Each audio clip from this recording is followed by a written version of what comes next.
그 둘 중에 직업적으로는요, 좋아하는 것과 잘하는 일 중에 잘하는 일을 해야 돼요. 직업적으로 성공하려면. 아이가 공부가 아닌 진로를 꿈꾼다면 어떻게 해야 할까요? 되게 진짜 교과서 같은 이야기예요. 꼭 오면 또 그 이야기 해요. 제가 실제로 이제 그 웹툰 작가 된다는 아이한테 제가 대면에서 얘기한 적이 있거든요. 그래, 너 대단하다. 너 그림 좀 그리는 모양이다. 그림 좀 안 돼. 그래, 네가 그림을 사람은 이게 좋아한다는 말은 두 가지 의미를 담고 있어. 자, 좋아하는 것과 잘하는 것은 꼭 두 개는 연결되게 돼 있어. 그러니까 네가 그걸 꿈꾼다는 말은 네가 웹툰을 그리는 걸 좋아하고 잘한다는 뜻이 돼. 그지 맞지? 막 어깨 힘들어가더라고 이렇게. 그래, 일단 그렇게 생각을 해보자. 네가 웹툰 작가가 되었다고 생각을 해보자. 네가 그럼 어디 연재하고 싶냐? 어디 주로 이렇게 그걸 게재하고 싶냐?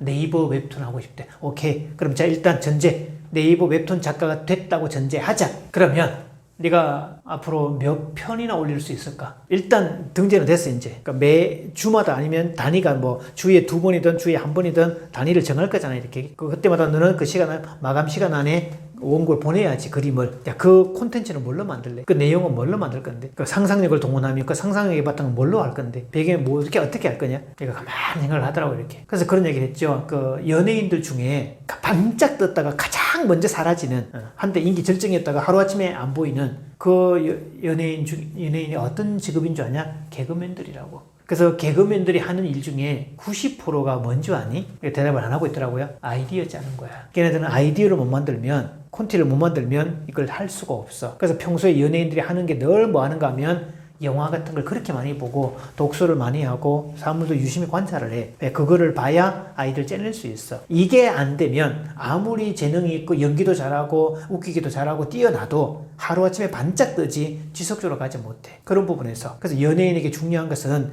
그 연기하고 그렇게 하는 능력보다 콘텐츠를 짜내는 것, 아이디어를 짜내는 능력이 훨씬 더 중요하게 부각을 돼. 웹툰도 마찬가지. 웹툰에 부족한 것은 컴퓨터를 통해서 보완할 수도 있고, 내가 그런 기계를 잘 들으면 그런 할 수도 있어. 근데 그 콘텐츠는 뭘로 만들 거야? 그 뭘로 할 건데? 역사물을 만들 건데, 역사물의 근거는 그 배경이 어디서 올 건데? 뭘로 만들 건데? 아무 얘기 못 하더라고. 그래서 학교 공부는 정해진 공부를 하는 이야기고, 그래서 이런 거고, 네가 정해진 공부가 싫어서 이해해. 그건 왜? 네가 원하는 공부가 아니라 정해진 공부니까 억지로 하는 거는 싫다는 거 충분히 이해가 돼. 그러면 네가 좋아하는 공부는 해야지. 네가 웹툰 작가가 되어서 공부하는 게 뭐 있어? 목록 한번 대볼래? 너 지금 뭐 하고 있니? 웹툰 작가 하려고? 하는 게 없는데요. 그걸 봐. 언제까지 할 건데요? 공부 안 하고 어떻게 할 건데? 그리고 얘한테 그런 얘기를 한 적이 있어요. 시골에 이런 상상을 해보자고, 이제 시골에서 이렇게 천수답이라고 비가 와야 이제 농사를 지을 수 있는 그런 이제 논을 가진 농부가 있었다. 맨날 비를 기다리는 게 짜증이 나가지고 위에 논 몇 칸을 그냥 포크를 확 파가지고 연못을 만들어 버렸대. 그러니까 연못을 싹 만들고 이제 물을 꽉 채워놨는데 갑자기 시에서 무슨 토목 공사를 하더니 그 연못 그 주변으로 갑자기 수로를 멀리서 연결해갖고 해줬다고. 갑자기 이게 필요가 없게 됐다. 이 연못 어떻게 할까 이거? 자, 일단 연못은 파놨고 물은 꽉 차 있고 어떻게 할까? 일단 저수 용도로는 안 써도 돼. 뭐 굳이 이유가 없어졌어. 어떻게 할까? 다시 메울까? 야, 너 같으면 어떻게 할래? 연못도 큰 연못을 파놔서 물도 아주 많아. 풍성해. 꽤 괜찮아. 물은 다 찼어. 뭐 할까 이거? 얘가 말을 안 하고 있길래 네가 나한테 다시 되물어볼래? 선생님 같으면 뭐 하시겠어요? 나 같으면 거기다가 오리보트를 띄울지 몰라. 그것도 유료로 연인들이 와서 놀 수 있도록 이렇게. 그래서 입장료 받고 오리보트 대여하고 일정한 수입을 만들 거야. 어떤 경우는 그 옆에다가 연을 심어서 연꽃이 피도록 이렇게 만들 거고, 거기에 구경 오는 사람들이 많아질 거야. 또 그 연잎 따서 부가가치를 만들고, 또 연 그 뿌리 가지고도 부가가치 만들고, 그 다음 거기다가 치어들 풀어서 유료 낚시터 만들 거야. 물이 있으니까 충분히. 그런 식으로. 아니, 거기다 또 연꽃도 예쁘게 피니까 그 옆에다가 카페를 예쁘게 지을 거다. 손님들 거기서 구경할 수 있도록. 이런 식으로 할 수 있는 거는 되게 많아. 왜? 연못이 만들어져 있으니까. 원래 연못은 저수지를만 쓰려고 만들었는데 저수지를 못 쓰지만 만들어진 연못은 어떤 용도로 쓸 수 있는 거다. 그래서 네가 지금 학교 공부 외에 다른 공부라도 이렇게 어느 정도 공부를 해 놓으면 설령 네가 웹툰 작가가 못 되었다 할지라도 다른 쪽으로도 얼마든지 갈 수 있다. 그런데 이 작업이 안 되면 그 무엇으로도 쓸 수 없다고. 그건 네가 알아서 판단할 문제라고 얘기하죠. 좋아하는 일만 하고 싶다는 아이, 어떻게 해야 할까요? 같은 맥락이에요. 그것도 좋아하는 일만 하겠다. 그러니까 좋아하는 일만 하겠다는 건도 아까 얘기했잖아요. 좋아하는 것과 잘하는 것은 맥락이 같다고. 그럼 잘하려면 뭐 해야 돼요? 능력자여야 돼. 그렇죠. 저도 개인적으로 기타를 치지만 가끔씩 사람들 앞에 공연을 할 때 연주로 공연을 이제 보여줄 때가 있거든요. 그러니까 연주를 보여준다는 말은 어느 실력이 있어야 된다는 얘기잖아요. 속칭 어느 단체에서 재능 기부 의뢰를 받았다고 해보자고요. 저는 안 갈 수도 있고, 그렇죠? 못 갈 수도 있겠죠. 근데 저는 안 갈 거예요. 뭐 마음에 안 들키면. 그렇지만 기타를 못 치는 사람은 이 사람은 안 갈 수가 없어요. 왜? 못 치니까, 못 다루니까 이 사람은 못 가는 거예요. 능력이 없으니까. 똑같은 원리죠.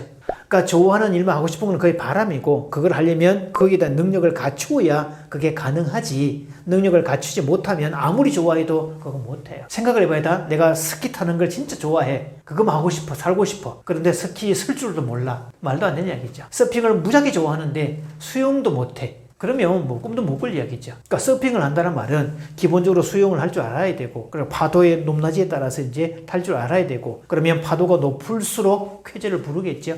그런 것처럼, 그러니까 좋아하는 일만 하면 살겠다. 그거 목표는 좋아요, 얼마든지. 단 그거를 이루려면 거기에 대한 능력을 갖추어야 가능해요. 그래서 인생 준비 기간에는 그 능력 갖추기 위해서 준비해야죠. 어느 정도 실력이 될 때까지는. 좋아하는 일과 잘하는 일 어떤 것을 해야 할까요? 그 둘 중에 직업적으로는요, 좋아하는 것과 잘하는 일 중에 잘하는 일을 해야 돼요. 직업적으로 성공하려면. 근데 지금 묘한 것은 잘하면 따라오는 아까 그 감정이 자기 효능감이 오거든요. 이 일을 통해서 아싸 이 느낌을 갖게 되는. 그래서 그런 효능감을 갖게 되면 그 일을 좋아하게 돼 있어요. 그래서 좋아하는 것과 잘하는 일 생각을 해봐야 돼.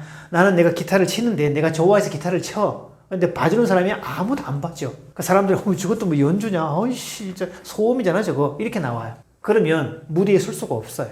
무대에 선다는 말은 내가 좋아하는 거 상관없이 잘해야 돼요. 탁월해야 돼. 그래야 가능하죠. 그럼 순위로 따지면 좋아하는 것과 잘하는 일 중에 잘하는 일에 집중을 하고 좋아하는 일이 따라오도록 만들어야 되지, 좋아하는 일이 우선이 되고 이게 뒤로 가면 이거는 반대가 되죠. 성립될 수 없어요. 생각을 달리 해야 되죠. 구독자분들께 해주고 싶은 말씀이 있으신가요? 제가 사춘기 자녀 부모 파이팅이라고 이 책을 쓴 이유가 한국 부모들이 가장 못하는 게 반박하기. 애들이 억지 부르고 때를 쓰고 아까처럼 내가 알아서 한다고요. 뭐 이런 말을 못해요. 내가 좋아하는 일만 하겠다고 말을 못해요. 말을. 거기에 대한 반박할 수 있는, 그리고 반박도 못하고 훈계도 못하고. 그러니까 다 큰 자녀는 반박도 필요하고 훈계도 필요하거든요. 그래서 제가 반박과 훈계의 실전 멘토링 이렇게 제목을 달았잖아요. 실제로 그렇게 하라고. 그런 부분에서 한국에 들어와 있는 이 자녀교육 심리학들이 대부분 다 아이 중심으로 너무 치우쳐져 있고 영유아 중심 위주로만 되어 있는 건데, 다 큰 자녀는 따로 되어야 된다는 거 꼭 기억하셔야 돼요. 그래서 다 큰 자녀에게 영유아 다루는 방식의 심리학은 더 이상 쓰면 안 됩니다. 발달 단계에 맞게 키워야지. 그래서 핵심은 갓난애기는 황제처럼, 어린아이는 원숭이처럼, 그리고 다 큰 아이는 일꾼처럼 써먹어라. 이게 발달 단계에 따른 부모 역할이라는 거 꼭 기억하십시오.